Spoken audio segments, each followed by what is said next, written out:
Hey, how's it going, everybody? This is Chris. Welcome to episode 7 of NML Crossing, where today we are uncovering one of the many, many blind spots I have in my comics knowledge and library.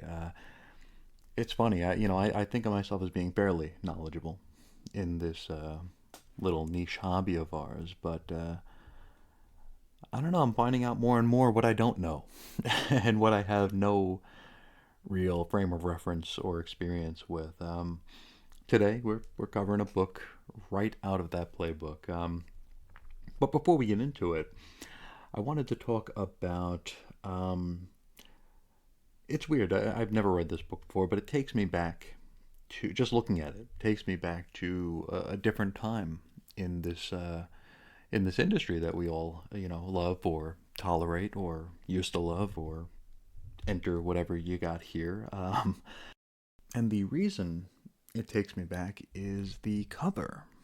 Now it's just a cover. It's a cover that shows a scene that we're gonna be reading about in the book here, which back in the mid late '90s, turn of the century was pretty commonplace. It was pretty commonplace up until the mid 2000s, I'd say. But it's not the it's not the content of the cover, but it's the style of the cover. And I don't know if this will make sense to anyone but me, or if maybe I'm being too precious with my I don't know, art. I can't call it an art critique, but my art appreciation maybe. The cover, it's by the same artist that did the interiors, Jim Ballant or Ballant, or I don't know how you say his name. I'm going to say Ballant. But it's in like a totally different style.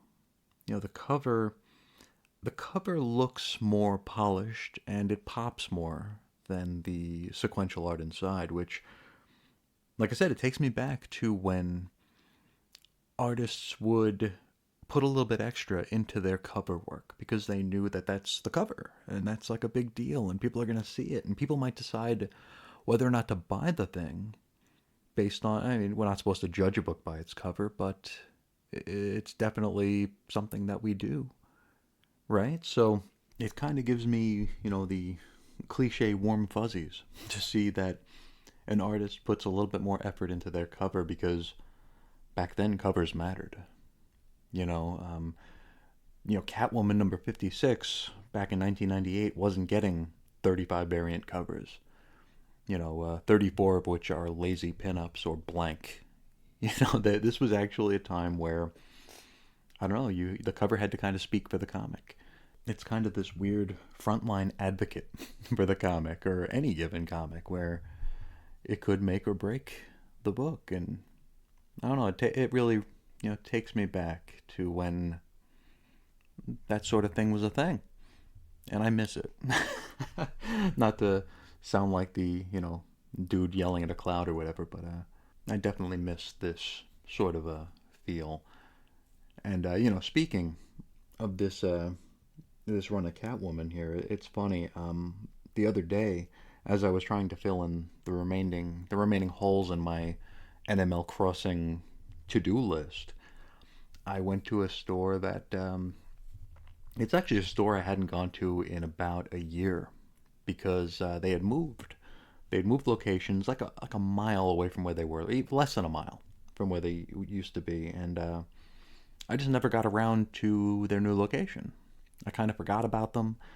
I think I even went to their old location during the summer, and they were, obviously not there anymore, and just never thought to, go down the road another half mile to their new spot. But anyway, I was there, and I was digging through the bins, and I wound up with one lousy issue of Azrael to take home with me. But as I was checking out, there was a guy like going through his stack on the edge of the counter, and it was all this run of Catwoman, which was bizarre to me because it's not something you see very often, and it's certainly not something that I'd see anybody actively pursuing or talking about. And this is why I don't know how to say Ballant because there were like three people there. There was a guy working there and these two other guys, and they each said Ballant a different way. It was like Belen, Ballant, and Belent, or something like that. It was very, very odd, so gotta assume one of them was right. But he was rifling through his pile, and he had these Cataclysm issues, and he had the subsequent No Man's Land issues. And all I could think was like, man, if I didn't find those very same books a couple days ago, I would be like hardcore bumming out right now. In any event, I guess this fellow was a Balent completionist. That's what he said anyway. He was trying to collect all of Balent's covers, I believe, or Ballant. However we say it, however we say the name. But I tell you, it was so weird and so coincidental. It just kind of reminds you how like small and niche and family like the comics collecting crowd can be. Where I don't know, it's just very, very strange. I don't think I'd given these books a second thought, much first thought even, much less a second thought. And here, in the course of a week, like I found them, this other fella found them, and talking about them, it's just weird.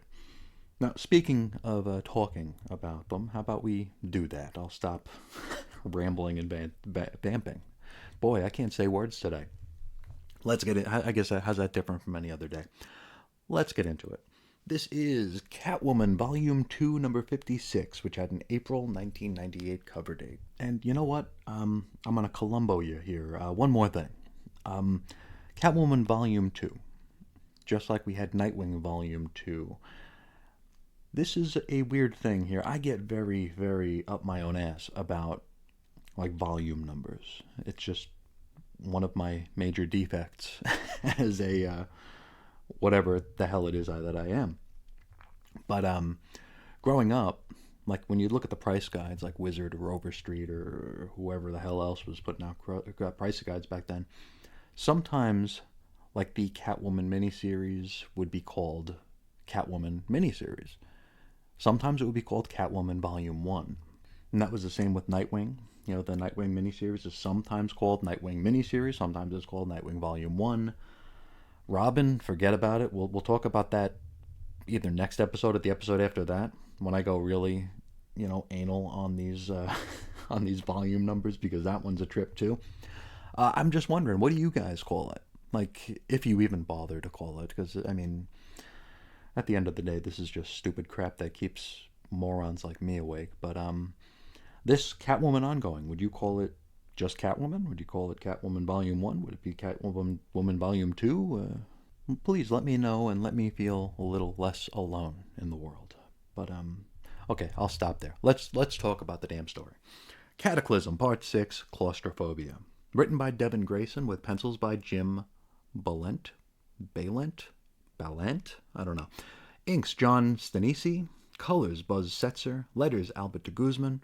Edits, Gorfinkel O'Neill. Cover price, $1.95. Now we open with Catwoman popping her head out of a vent above the floor of a crowded Buddingdale's department store. Here she soliloquizes. I'm telling you, words are... For someone who writes and talks a lot, I don't know words. She kind of waxes poetically about Gotham City and how it's the second worst city to live in if you're a criminal. And yet, those criminals still keep coming. Even with things like plagues and regular prison and asylum outbreaks, they keep coming. And so she surmises that there's just something special about this city. She's here to swipe something, naturally, and she worries that, should she get caught this time, well, the cops are going to skip Blackgate and they're going to send her directly to Arkham. The soliloquy continues for a bit as she swipes a pair of Wayne Tech compact Ruby Zoom night vision binoculars and wriggles her way back through the vents to a nearby elevator shaft in order to make her exit. Now you see, she needs those binocs for a heist she's looking to pull. Just as she's hopping down to the roof of an elevator car, well, the clock hits 7:03 and the very bad thing happens. Selina thinks that she's triggered some sort of security system, and in the ruckus nearly drops the binoculars she needs for that job. The good news is, well, she didn't. She bobbled them a bit, but she caught them. The bad news is the elevator cable snapped and she's sent into a free fall. This, it turns out, is the the image used for the cover. It's her falling, down an elevator shaft, which looks really, really awesome on the cover. Now, just like the folks on the subway car over in Detective 720, she assumes the building was bombed or nuked or whatever, never for a moment considering that it might have been an earthquake. She uses her whip and she manages to latch onto something to ease her fall, though she still does land pretty hard. After freeing herself from the ruins of the elevator shaft, she sees quite the gruesome scene. And we've talked about these big panning shots that we've had in almost every chapter so far. And I mean, the artists just went to town. And it's not gratuitous or gory, but I mean, you can see the decimation. You can feel it, you can smell it, you can hear it. It's really, really well done. And I mean, what she sees here, I just said it's not gratuitous or nor gory, and I mean, it could be, it could be gorier, but there is some gore. People are crushed. There's blood everywhere. It's very, very intense. But I guess tastefully done. I don't know. Looking past all that, Selina spies a uniformed policeman attempting to free a young girl from some fallen rubble. Now, this girl is bleeding very, very heavily, and it's not looking good at all. The man proceeds to try wrapping her in his jacket to stop the blood. Then he spots Catwoman and immediately draws his gun on her. Now, though wildly annoyed by this, Catwoman appears to find this pretty adorable, and without even a second thought, just whips the pistol right out of the dude's hands. Now, the officer, he looks at her and he accuses her of being the one behind the supposed building bombing. And she's like, no, it wasn't me, and she goes as far as to say that she's never killed anyone. She's no killer. Except for during that short run in Action Comics Weekly we talked about a few years ago, if you're familiar with that run. Anyway, Selina takes over tending to the girl while the officer attempts to locate any other survivors. The girl tells her that she looks just like a kitty cat, which I suppose is something a child might say. Catwoman suggests that due to the girl's shallow breathing that she may have punctured a lung. Unfortunately, there's really nothing at the moment that anyone can do. The officer asks Selina to simply keep talking to the child, just try to keep her calm, keep her from going into a full-blown panic. Let's just, ease this child as best we can. And so, they spend a page or so talking about kitty cats. The girl has 2, and Selina's got, she's got a lot of cats. The girl starts talking about how she's feeling cold. Selina wonders if, she's just feeling cold in her extremities or if it's her entire body, and unfortunately it is her entire body. The little girl then asks if the tooth fairy is real because, she has a loose tooth. Then she dies. Catwoman attempts mouth-to-mouth, but it's of no use. The officer, who narrowly avoids being crushed by a falling beam, tells her not to blame herself, and how under the current circumstances, it's going to be impossible to save everybody. Selina starts to feel the walls closing in on her, very, very claustrophobic, which I guess is the title of the issue. You'll have to forgive me, I don't remember whether or not claustrophobia is a known thing about Selina or not. I can't remember. Like I said, this isn't a book I followed, and Catwoman isn't really a character that I followed, or even follow now. Anyway, the officer, seeing how tense she's getting, he puts his hand on her shoulder in order to comfort her. She pushes him away and leaps toward a hole in the ceiling to find a way out. She traverses through the wreckage in the floor above, using an incoming breeze to direct her to freedom, or so she thinks. It's here that she and we get an eyeful of the Ballant-flavored view of the decimated post-quake Gotham. I mean, just like the rest of the artists taking part in Cataclysm, he kills it. He nails it. Seeing a spread like that, and I mean, I was going to say, I'm going to apologize for repeating myself, but I think I repeatedly apologize for repeating myself, so that's kind of a thing, I guess. You see a spread like this, you'll know that there's no easy fix. There's no quick fix. There's no going back. This is a literal shattering of the status quo. And I've said it before, but damn, what a ballsy move, right? Now, with this new information, that the building was in fact not bombed and that the city was just wrecked, Selina returns inside down to the officer. She gives him the whole, yeah, I got good news and I got bad news spiel. The good news being she found a way out. The bad news is it's kind of the end of the world out there. And I guess there's extra bad news since, that way out that she found requires using her whip to, like, Tarzan over to another building nearby.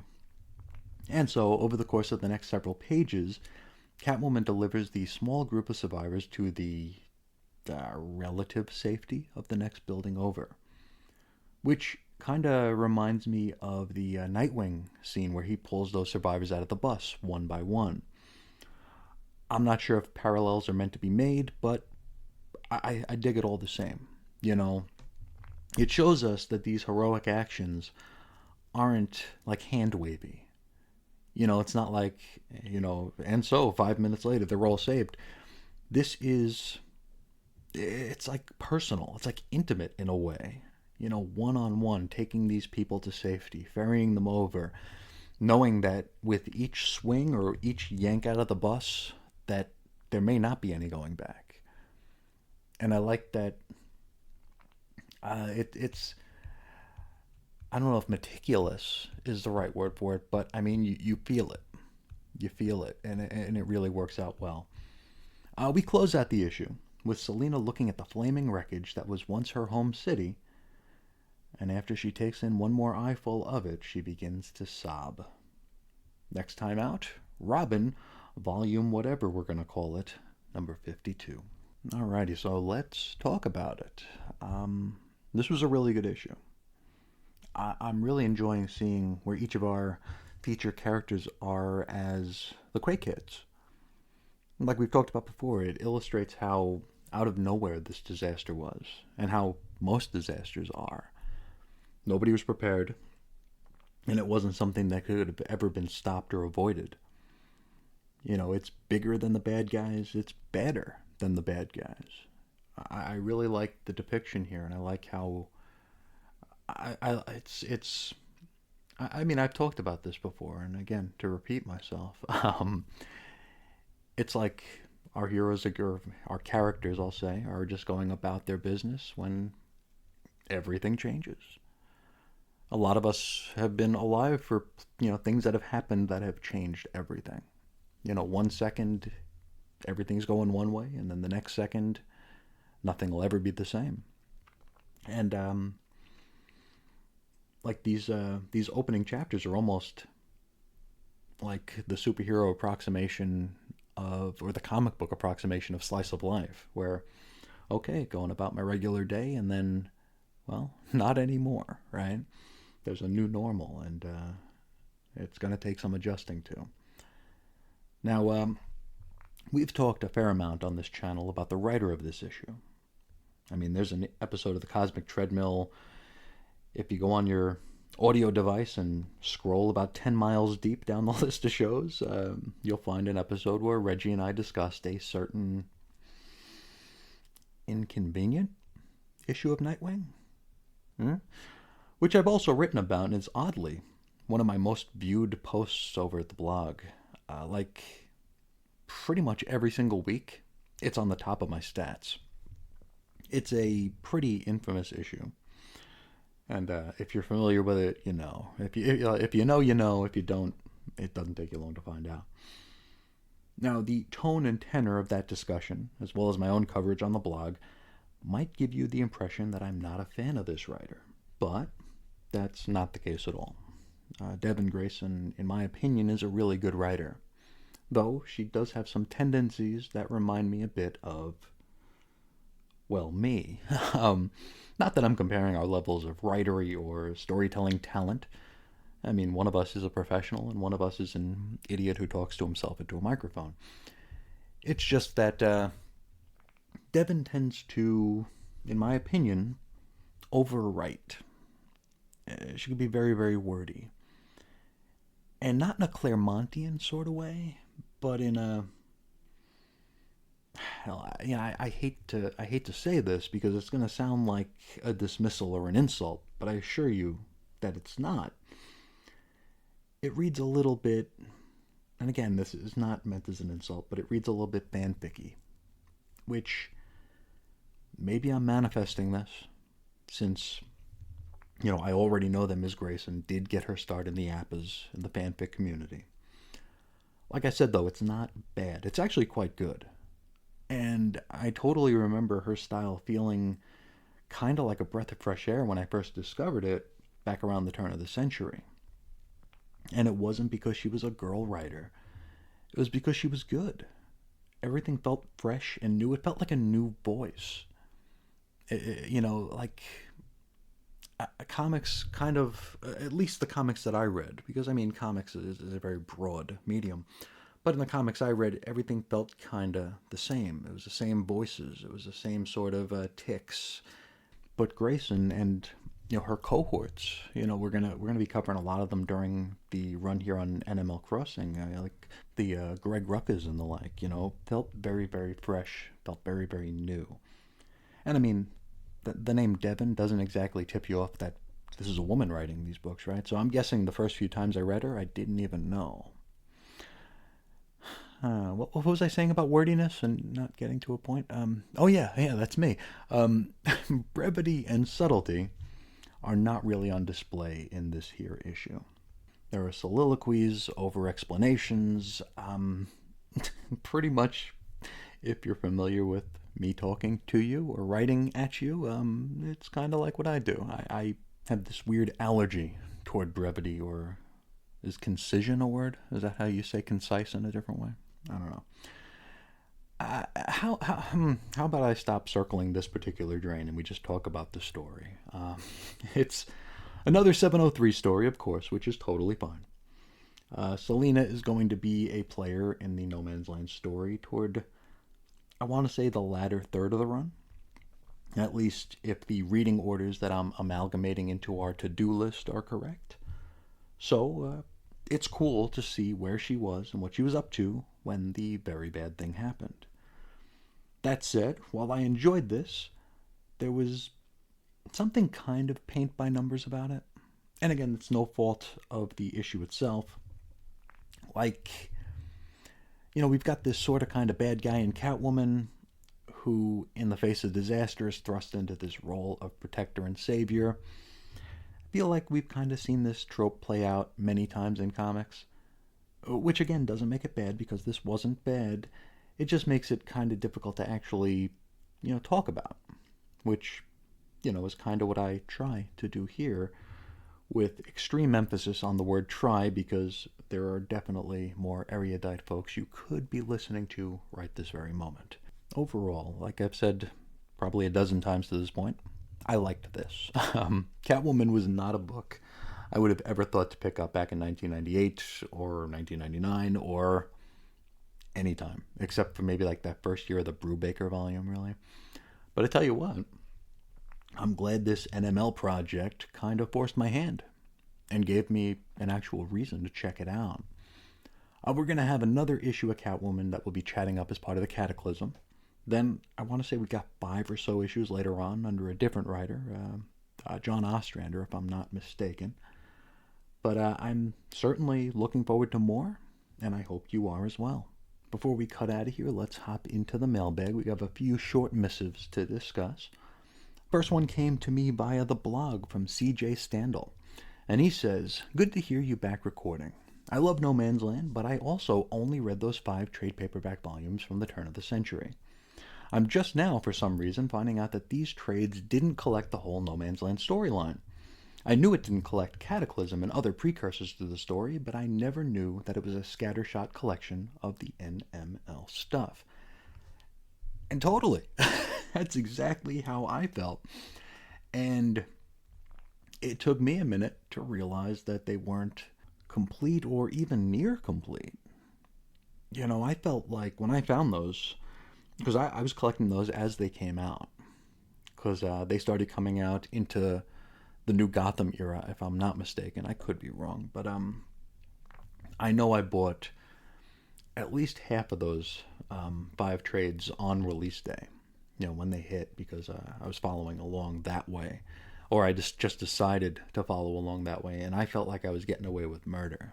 It's like oh, all these suckers had to buy hundreds of issues to follow this story, and here I am, taking advantage of not being an early adopter, and I have the whole story in these very, very thin trades. Should have known right away how uninclusive these collections were. I haven't even flipped through. I have them sitting here next to me.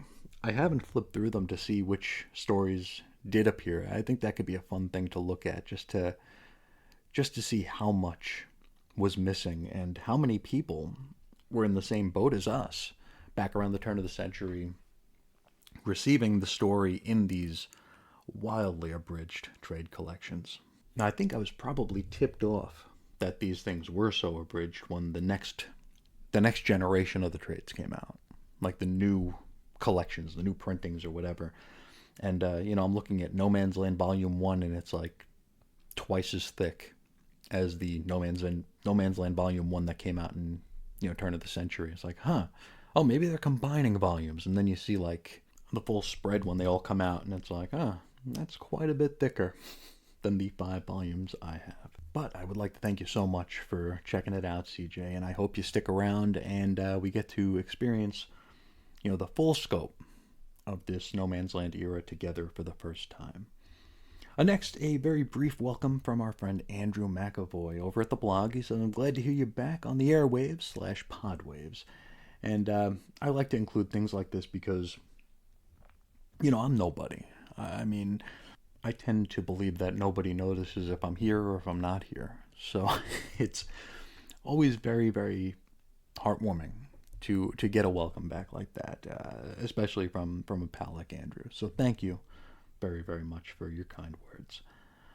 Finally, our buddy Jason over on Twitter, he says, I loved the first episode and issue. I'm a sucker for anything that really takes advantage of the comic form, so I thought having Momo's fantasy vision directly juxtaposed with the cold bat reality was a great and memorable gimmick.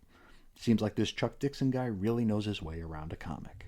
And yeah, this was a really, really cool gimmick that I was afraid that I kind of butchered in the description, and I might have in my trying to describe what's happening here. But in case you haven't listened to the first episode or if you've forgotten, this is a scene where we got this guy who's on his way to Blackgate Prison, and he's recounting his tale of his run-in with the Batman.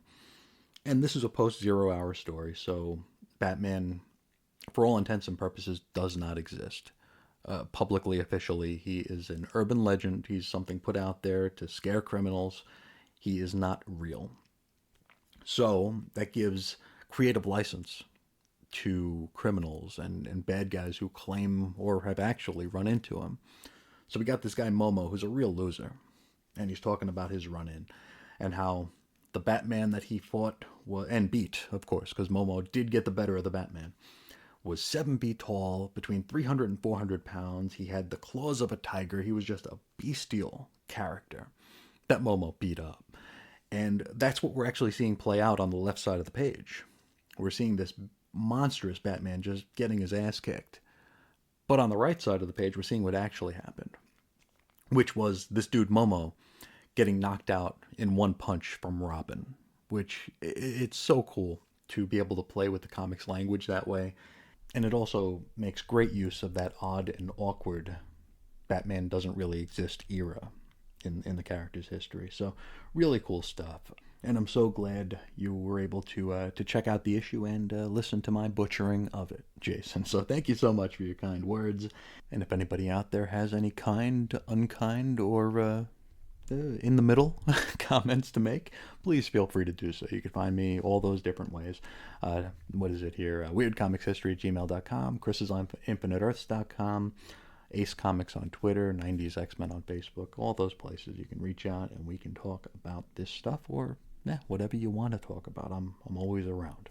But with all that said, I am creeping up on a half hour of invading your ears, so I will close it off here. I'd like to thank you all so much for spending some of your day with me today. And until next time, as always, I'll talk to you again real soon. See ya.